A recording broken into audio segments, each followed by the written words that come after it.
পচন্দৰ কাপোৰ হাতত তুলি লৈ দাম শুনি এৰি অহাৰ নামই হ'ল মধ্যবিত্ত। আমি মধ্যবিত্ত নিজৰ সপোনটো ভাঙি আনৰ সপোনবোৰ সজোৱাৰ চেষ্টাৰে পাৰ হয় আমাৰ জীৱন। মানুহৰ কিয় ইমান অহংকাৰ? আজি মাটিৰ ওপৰত আমি আছো, কাইলৈ আমাৰ ওপৰত মাটি থাকিব। অচিনাকি ঠাইত যদি বিপদত পৰে তেনেহলে দুখীয়া মানুহৰ ঘৰত সহায় বিচাৰিব যাব। কাৰণ তেওঁলোকৰ ডাঙৰ পকী ঘৰ নাই যদিও ব্যৱহাৰ বহুত ভাল।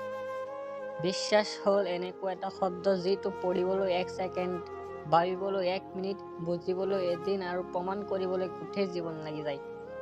সকলো মানুহৰে কিছুমান ভাল আৰু বেয়া গুণ থাকে, কিয়নো আমি মানুহ, ঈশ্বৰ নহয়। জীৱনত এনেকুৱা বন্ধু বনোৱা যিজনে আইনা আৰু ছাঁৰ দৰে থাকে, কিয়নো আইনাই কেতিয়াও মিছা নকয় আৰু ছাঁয়ে কেতিয়াও তোমাৰ পিছ নেৰে।